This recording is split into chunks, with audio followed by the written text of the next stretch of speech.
श्री राम। आप सभी का जीवन मंगलमय हो। आज इस समय जो चर्चा और चिंता का विषय है,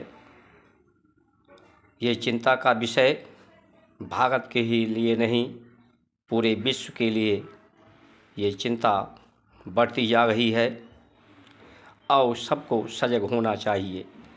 सज्जन और धर्म का विरोधी हमेशा अधर्मी रहा है, अधर्म रहा है, दुर्जन रहा है। कारण यही है कि सज्जन और धर्म के रहते हुए कोई भी व्यक्ति अपनी दुर्जनता, अन्याय, लूट घसोट नहीं कर सकता। जब तक धर्म मार्ग रहेगा, सज्जन रहेंगे। इसीलिए मुगलों ने, अंग्रेज़ों ने इस व्यवस्था को समाप्त करने और उसका धर्म का राष्ट्र पुरोहित पोषण करने वाला ब्राह्मण और क्षत्रिय मुख्य रूप से उसको संरक्षित करता है।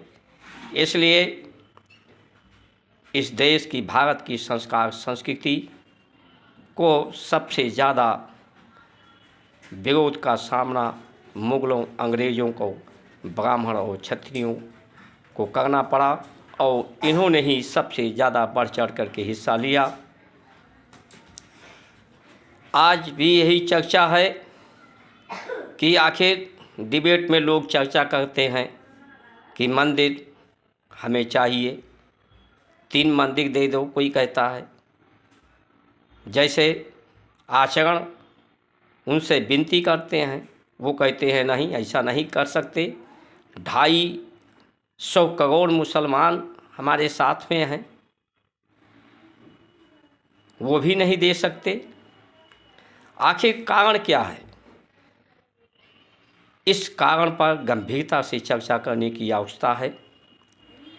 कारण सीधा साफ है कि जो सनातन धर्म है, वो धर्म को धारण करने से, उसे स्वीकार करने से सज्जनता बढ़ती है, लोगों में प्रेम और त्याग की भावना बढ़ती है, भोगने की भावना नहीं, लोगों में योग्यता, योग की भावना बढ़ती है, लोगों को जोड़ा जाता है, संयोग लोगों में होता है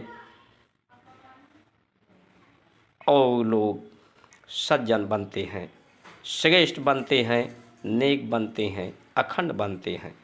लेकिन ये जो दुर्जन लोग हैं, धर्म के विरोधी,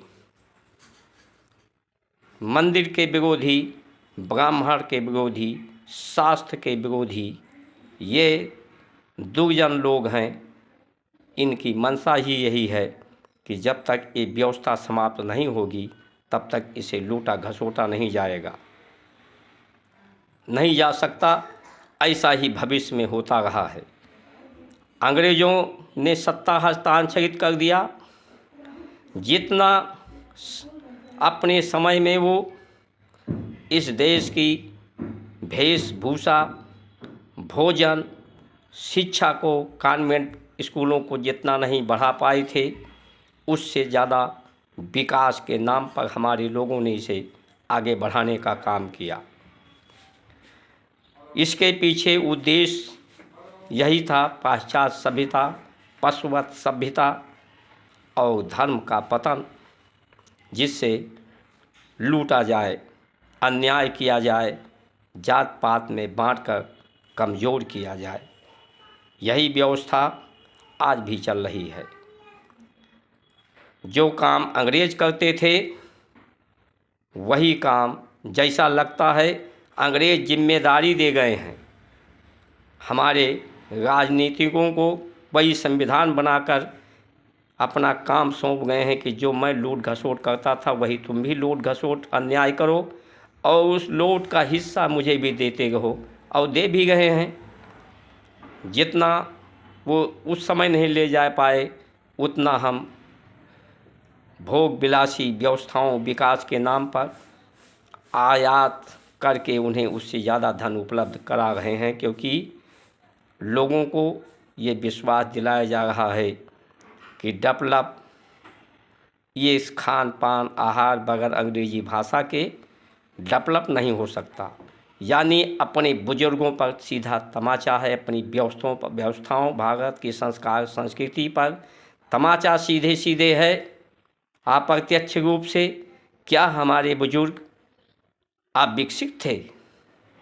वो उन्नतशील थे, नहीं तो अंग्रेज मुगल यहाँ झकमगाने आए थे इसको लूटने के लिए। अगर ये दलित होता तो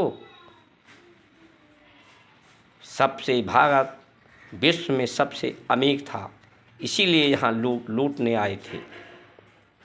इसलिए आप सभी महान भावों से निवेदन है कि चर्चा इस पर होनी चाहिए कि पार्टियां तो हर पार्टी के लोगों को शासन सत्ता सौंपा गया लगभग विकास के लिए, लेकिन विकास लोगों ने इतना किया कि 10 करोड़ मुकदमे लंबित हो गए।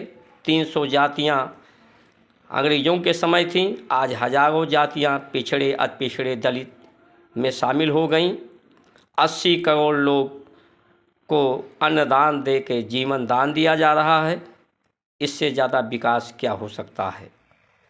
80% लोग किसी न किसी बीमारी से अस्वस्थ हैं। इससे ज़्यादा विकास क्या हो सकता है? ये विकास कहाँ ले जाएगी? और सुख सुविधा नौकरी प्राप्त नेतागिरी के माध्यम से, व्यापार के माध्यम से लोग लगे रहे, आरक्षण के माध्यम से। ऐसा पहले भी आप लोग लगे रहे हैं, हमारे कुछ लोग लगे रहे हैं। हमारे ही लोगों को नौकर बना करके अंग्रेज़ों ने, मुग़लों ने हमारे ही महापुरुषों से लड़ाया और हम पर राज किया। आज भी आप उसी नौकरी, व्यवसाय और नेतागिरी को पीछे लगे हुए हो, और मुसलमान पक्ष, ईसाई पक्ष नौकरी के लिए नहीं लगा है। वो अपनी आबादी बढ़ा रहा है, जो बढ़ा पा रहा है स्वयं बढ़ा रहा है। नए रोहिंग्यों को यहाँ आ रहे हैं, उनको मतदाता बना रहा है। ये व्यवस्था जिस तरह से बढ़ती जाएगी, 30% आबादी जिस दिन यहाँ मतदाता हो जाएंगे, उस दिन पूरा भारत मुस्लिम के विचारों से चलेगा ये देश, क्योंकि जिनकी वोट ज़्यादा होगी शासन सत्ता उन्हीं की होगी। इसलिए और अगर ऐसा हुआ तो सनातन धर्मी देश को बदलते बदलते विकास के नाम पर यहाँ की कल्चर व्यवस्था बदल जाएगी। यहाँ कोई सनातनी रह ही नहीं पाएगा। इसलिए सभी लोग आने वाली समस्याओं से अवगत होते, समय रहते चेत जाइए। राजनीति में नेता पार्टी का बदलना छोड़िए, व्यवस्था बदलने की बात करिए।